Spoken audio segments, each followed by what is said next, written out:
This is Tales from the Grit, hosted by TPS students. We talk with people from all walks of life to better understand our now and realize our next. We're your hosts, Elliot. And Nico Moon. And Lily. Let's get started. We're here today with Travis Johnson, artist and professor at Willamette University, along with Erika and Naficy, artist and founder of Third Hand Artist Support, discussing how the arts provide a platform for expression, innovation, and design. Travis, can you share a bit about your journey as an artist and how did your origin story shape your creative perspective? Yes, I definitely can. It started when I was 8 years old that my mom had me do a drawing for my older sister's history report. She was doing a history report on a Latin explorer, and this is back before the internet exists, so we had to look at encyclopedias.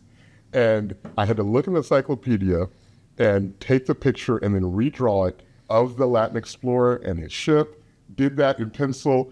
She stapled it to my sister's report and then sent her to school. She got an A. I don't think that had anything to do with the drawing, but that was my first commissioned job. And I was 8, and then everything after that, that was the origin. Okay. And then everything after that, that was the next thing that happened after that was my mother got me a book on horses, and I drew every horse in that book. And just never stopped. Just kept drawing. Yeah. I'm curious, were you drawing like pen, Pencil. painting, pencil? Got you. Pencil, like number 2 pencil, right? Yeah. Number 2 pencil. And I would look in the encyclopedia and they had, it was the Peanut cartoon, and they had how to make a comic strip. And they had these blue and red pencils. And I would just sit and look at them. This sounds so archaic. I would sit and look at them. Because you couldn't go online and look, you just had to look at that picture and try and remember it so that when you saw that in the store, you could get it. It was years before I got those, which were the proper pencils to draw comic strips that erase well, and you can ink them and do all that fancy stuff. That's how it started. And I was just drawing and looking at pictures in books. And I kept going. And then here we are now. Oh, I love But there's a lot of stuff in between. Some things. Yeah. I spent a lot of time with no television. I spent a lot of time with a lot of books, and I spent a lot of time outside. So what that did is that set a foundation of looking and being alone with myself and drawing for many years, and just not having that kind of like outside narrative of television, and even radio was limited. So I spent a lot of time in the desert, a lot of time with like nature, and that all was the 10,000 hours that you need to be a creative. That set the foundation. If I would have gotten into video games or gotten into like a lot of television, I wouldn't have spent so much time drawing and making pictures and making artifacts, making those art objects. And that's what really set the foundation and shapes how I make today, because I had years and years and a foundation of doing that. Okay, well, this episode is called The Art of Possibility. How do you define possibility in the context of art? Erika, let's start with you. I mean, my quick answer is like all possibilities with art. You know, Travis and I have talked about this, just this like art is unlimited. That can be anything from just like, oh, you know, the beauty's unlimited, what you can come up with. But art can be, and most of the time is more than that. It's, you know, commenting on what's happening around us. It's making sense of, you know, this world we live in and processing what's happening around you. And so there's so many possibilities for art. I mean, right now, my track is, you know, thinking about, painting, what you can do. But also there's the other side of possibility where there are so many things you can do creatively. And being an artist can mean many different things. And also, you can decide what that is. You know, it could be your own decision on, like, how am I going to use my creativity? What am I going to do? And how am I going to use my creativity to see what I want to see in the world or be who I want to be? So I feel like it's just a vehicle for possibility, you know? I love that. Yeah, a vehicle of possibility. I like that. And for Travis, I'd love to hear your take on that. Just being able to paint or make what you want to see, I think was really important. Justin Bua also talks about that, where paint what you want to see, paint what you like. And that is the artist's like practice and the lifestyle, is to make the lifestyle. The art isn't just the making, but it's a whole lifestyle of how you see the world, how you eat, how you live, how you sleep, how and who you spend time with is part of the possibilities that you can have multiple possibilities because you're being creative and you're not falling into a box of what people are saying. This is acceptable. This is what we all do here. You're like, the artist never listens to the crowd. The artist makes his own way and goes into the abyss and comes out with whatever he or she or they find, and then puts that into the world if it resonates with in their chest. Yeah. I love what you said, like that you as an artist are like eat, sleep, and breathing that. Yeah. I think that that's really important because actually you said something to me one time that blew my mind. And you and I were talking and I was like, I have so many ideas, Travis. Like I have so many ideas in my brain and I'm not making enough art. And I just feel like I'm like failing as an artist because I'm not making enough art. And you were like, whoa, stop. If you're having the idea, if you're driving in your car and you're thinking of this work, you're like, that's the work. That's being the artist. And that kind of blew my mind of like, it's so true. Like, heck yeah, getting a product is nice, especially if you're an artist in business. You know, you want people to see your work and sell your work. But just like living that lifestyle and like looking at the world through that lens of being an artist or creative, it can be really transformative. And that kind of ties into that possibility, you know? Yeah. Looking at everything through that lens. So true. Yeah, I think about that transformative nature of art and this whole thinking piece. I'm glad you brought that up. I remember that now. It is about just so much the artist thinking. And I see this with my students where they know how to paint pretty pictures. They know how to paint things that are in front of them. But I'm working on how to get them to think different about what they make and to start shaping the world. So we have like one assignment where we'll take their favorite song, band, or artist, and then they transform that into a house, structure, or dwelling. So what would it look like if John Coltrane's, one of his songs, was an actual house? What would it look like if Billie Eilish, if Johnny Depp, and you combine that together, was in a house form, take their aesthetics, make it into a house, and then we go into like two-point perspective. So they learn this real formal stuff, they learn concept, or that's the concept, and then they have their voice of what they care about, what resonates with them, and then it's this discovery thing. And I find those to be very powerful, and that's that thinking, where it's not about the skill level of what you're painting, but thinking very creative so that we're not just painting flat paintings. Yeah, Yeah. totally. Okay, well, like obviously not all college students that you're teaching right now are going to be a professional artist later on in life. So how do you think that like art connects in that, like beyond artism? Yes. No, I totally get what you're saying. Last semester, I had a student, the first assignment that we did, I had them draw their hand. Now that's very hard. And this student had never drawn anything ever, but they got faced with a challenge that was almost impossible. And the student had to figure out how to get their hand on the page. And the thing is they did it. They got a picture of a hand on a page. And there's two things that are real important, is that they'll never get that opportunity again to be innocent to the page and innocent to the pencil, and not the moment of not making a picture and the moment of making a picture, they'll never have that again. And then there was this element of overcoming challenges. And so this is about facing challenges that seem very daunting, but no one got hurt and they overcame. And that gesture that they did of overcoming is going to just carry on through their life wherever art fits in their life, whether it's a personal practice as a hobby or they try and pursue it professionally. Most students won't. but it's such a important component to add in to who they are as a being, where they can expand.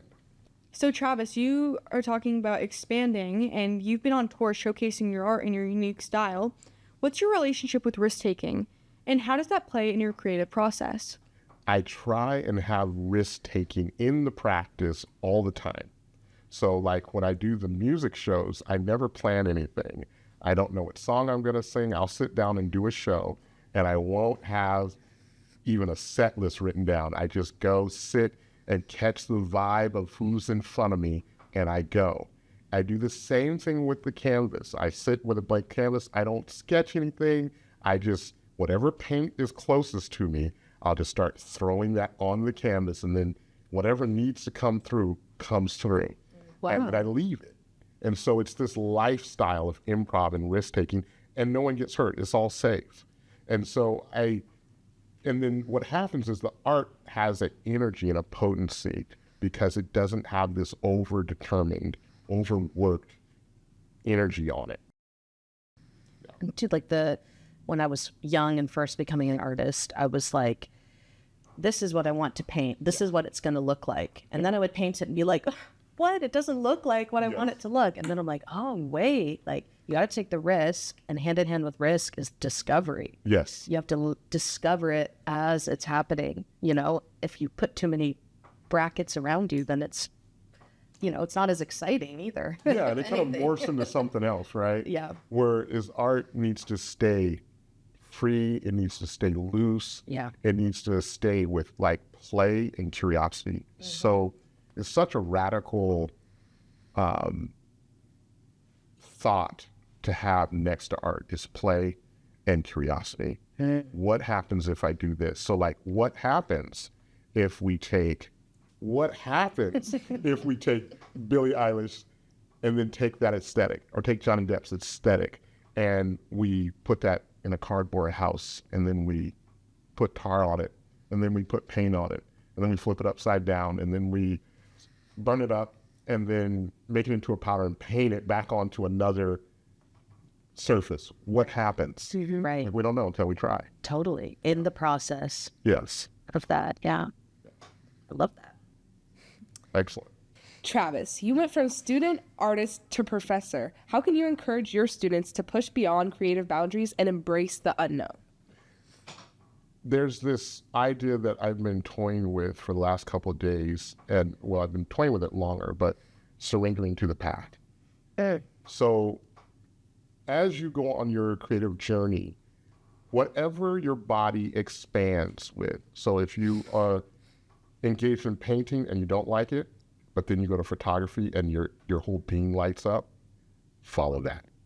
And then that carries you. I had a student that would start out as a law student. Now they're a full-on painting student.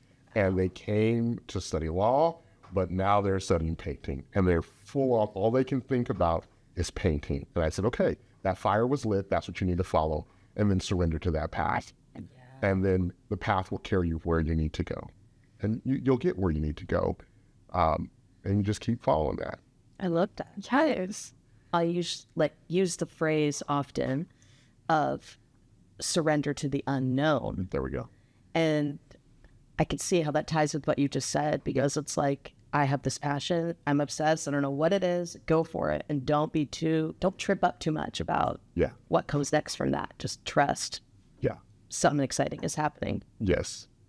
So And Erika, can you explain whether the same can be found when working with professional artists? Yeah, definitely. For professional artists, it's one thing to be an artist, and it's like a whole other thing to be an artist in business. Because an artist in business has their whole creative work, their whole creative practice, and then they have to do their marketing, and then they have to package their work, and they have to apply for grants, and they have to do their taxes, and all that sort of thing. What's interesting with being an artist is there is like so many different revenue streams that you can go after. Mm-hmm. And a lot of times artists kind of get tripped up of like, am I a gallery artist? Do I show a market? Should I be applying to grants? Should I be, doing freelance or licensing my work out to other, and I think it falls, even though the business side is structured, I think it falls the same as like what Travis was saying about the art is you have to be down for discovery. You have to just take that risk. I don't know if galleries is my thing, but I'm going to apply anyway.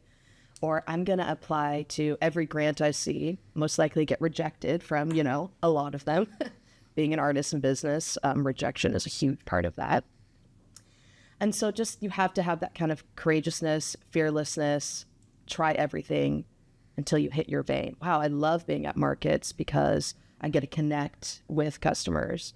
Or I love working, you know, showing at galleries because I don't have to connect with the customers. People just be about the art, you know. So yeah, there's a lot of risk taking and discovery and just vulnerability being an artist, whether you're just making art or you're an artist in business. Absolutely. I see that. I live that, you know, on a regular. Totally. Just putting yourself out there. I do it so much that I make it feel normal for me.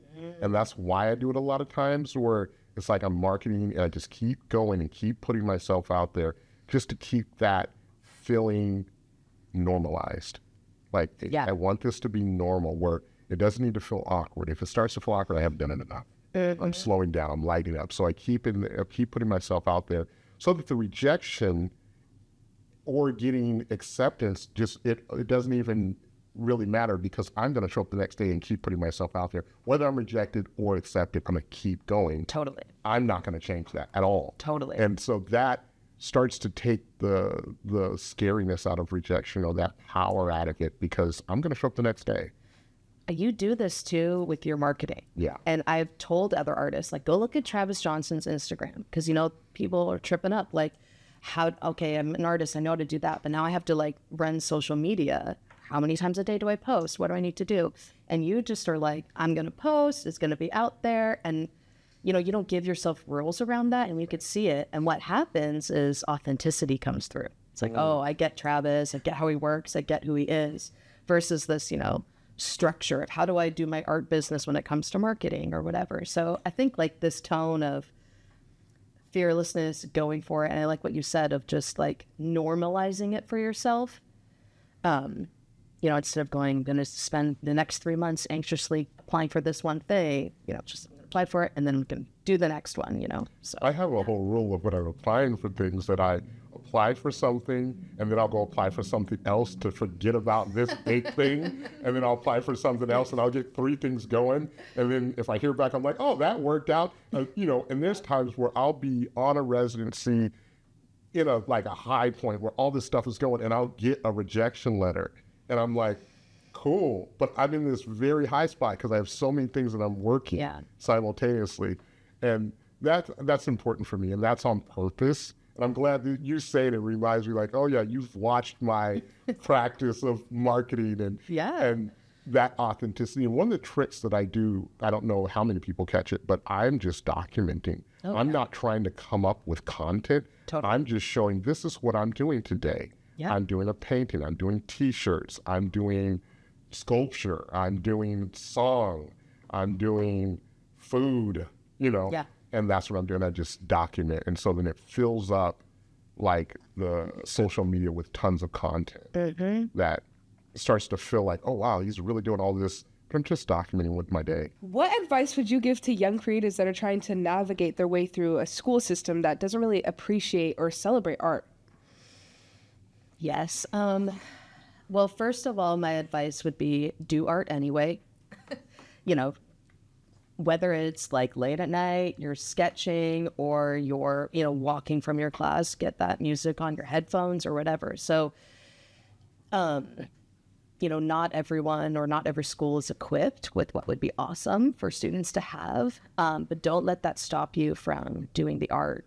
And I would also take it like a step further for when you're done with, you know, K through 12 and you're thinking about your next step. You know, I've talked to a lot of young people who will say, like, I want to be an artist, but I can't afford to go to college. So that means I can't be an artist. And I'm like, you're an artist if you say you're an artist. And there's a lot of other paths you could take, like small business ownership, or, you know, that sort of thing where you can learn how to be an artist in business and do the work. You know, I know a lot of successful artists who never were able to go to art school. So I think just like be down to look at untraditional paths and, you know, do your research. But at the end of the day, like, do your art. Just make that your baby. Make that your thing, you know? This district here, this area here is so rich. It has so much support for the students and is doing all this like progressive, way ahead of the curve work. But so often that is not the case. Art is the first thing that is cut, but art is the most important thing that we ever will do. That is the thing that we will talk about when it's all said and done. And I'm thinking of an artist, and I can't remember their name, but they didn't have money once they got out of one of their schools, either college or high school, and they lived next to a factory that had an excess of plastic that was like just the trash from whatever product it was making. They took piles of that and made major sculptures, and they like sold all over in galleries, and they just collected what they had excess of, what they had abundance of. And that's what I always try and guide artists to with making their work, is when you need to pivot, look around and see what you have the most of. Sometimes the most, you may have a ton of dirt. I have dirt everywhere. Then you're going to start making work with that dirt. I have a ton of sticks. Then you're going to start making work with those sticks. And you just start literally playing, messing around, just being curious, breaking them up, burning them up. If you're in a safe place, light them on fire. Be careful with that. I don't encourage everybody to burn the city down. Totally. But, it's like, make your work. Do what you said.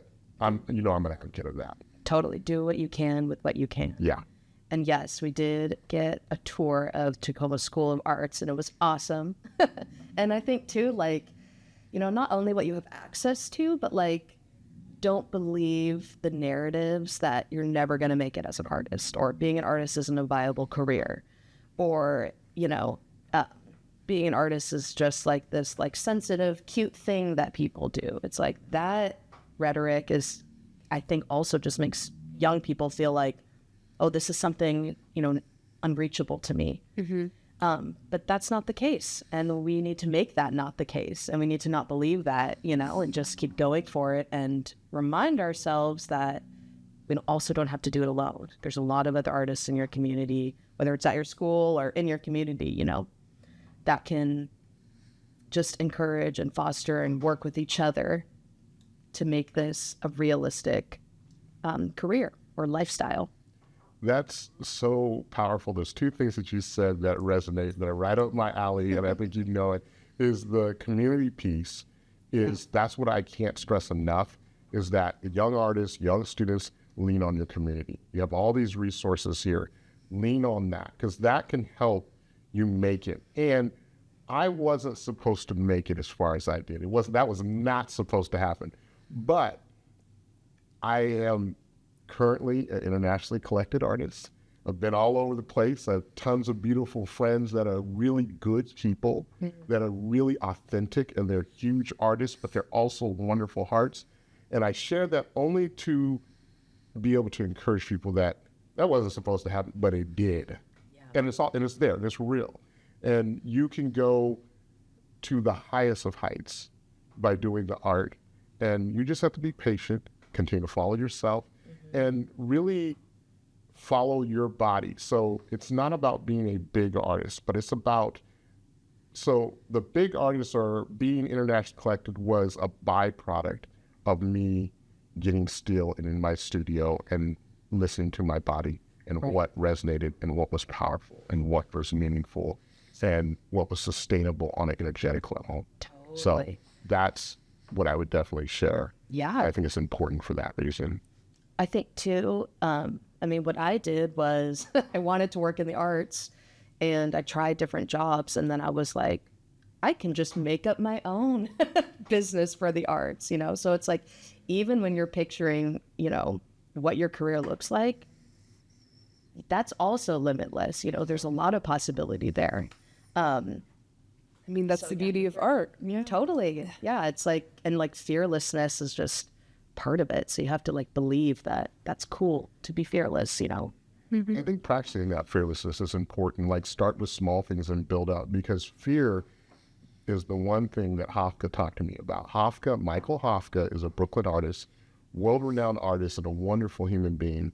It was about 2019, and I was having a conversation on Instagram, and I was telling him how much I thought about composition while I was painting, form, line, all of the rules. And he goes, that's just fear. He just said it so plainly. And he goes, that'll always be there, but at least tell it to sit in the corner. Tell it to go sit in the corner while you paint, and then just do your painting. And so that changed my practice, where my painting and making took a hard right, where I just knew there was fear there, but put it over in the corner and then just did this work. And that's so important for every creative, because fear is the thing. You've brought it up several times, and I love that you brought it, because it's so important. It's so much something that we're all dealing with. Right. But the more you normalize that kind of radical fearlessness, the more fearlessness loses its power. The more fear-based thinking loses its power. Totally. And I mean, fear is the mind killer. So, Come on. hey. Exactly. So shifting gears, Travis, when we were talking previously, you said how art changes lives. And how do you see the arts as a tool for social change, personal transformation, or community building? I have to start with my personal journey, and it was the 4th grade, and I flunked out of school, and my mom put me in homeschool.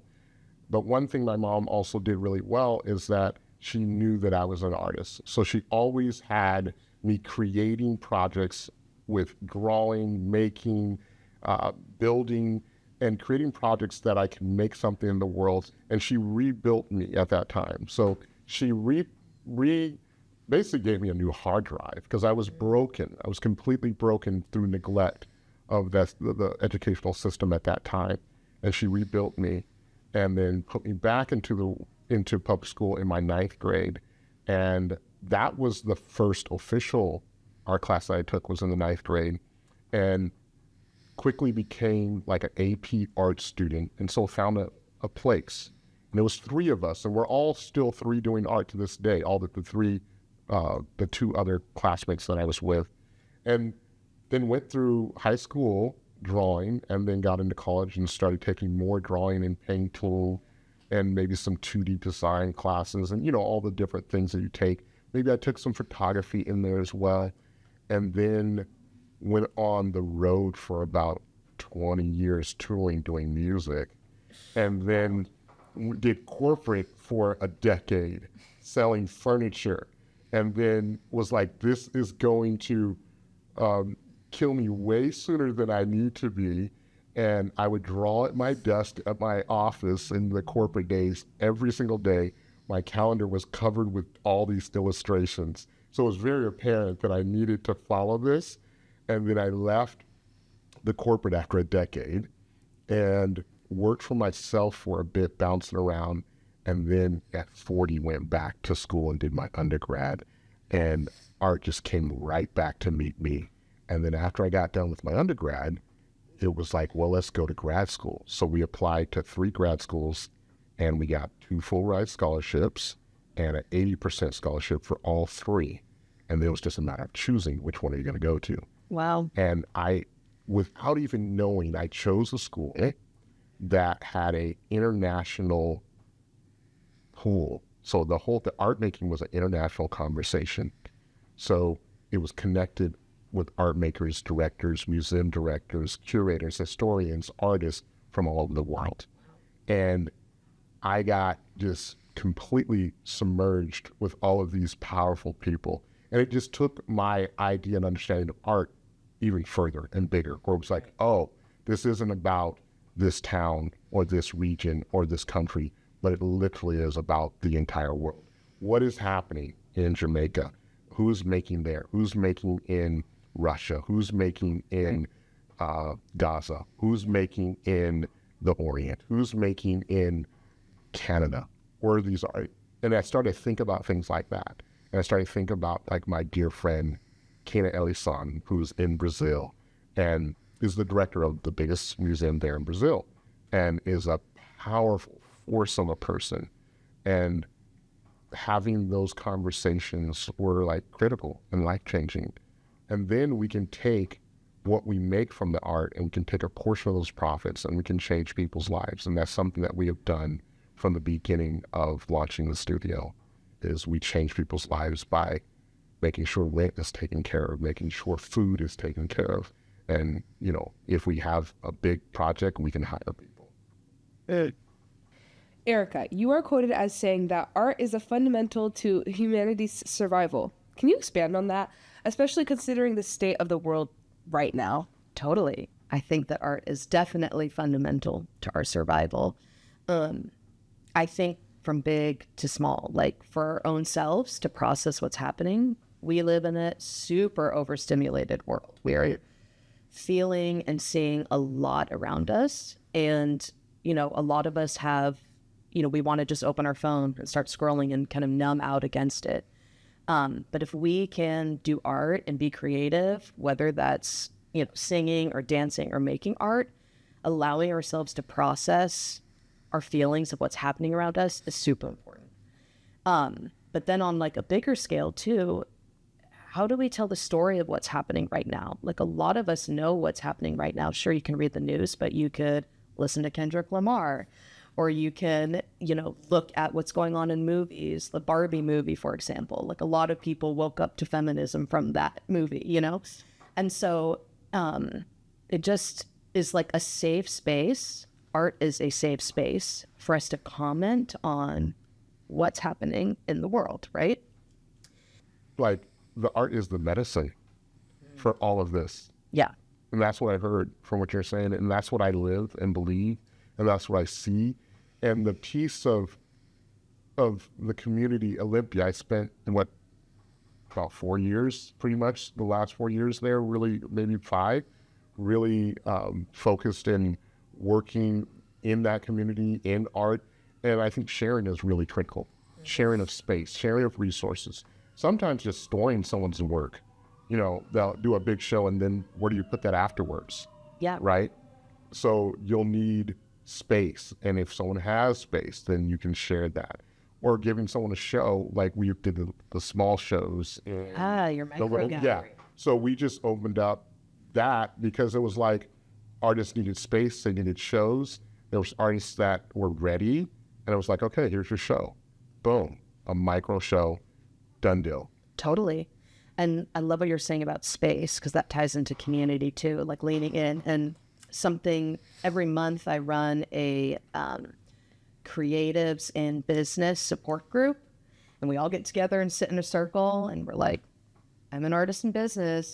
These are the challenges. These are the needs, you know, and it's a really beautiful group. But to kind of tie back into this, what's happening in the world and how art can change, you know, over the last couple months in this group, some of the artists are sitting there going, why is that? Why am I making art? Like, what's going on here? Like, we have such bigger problems. Why am I making art? And then it's like, once they let themselves release that, then they like breathe it back in and go, oh my God, I have to make art. Yeah.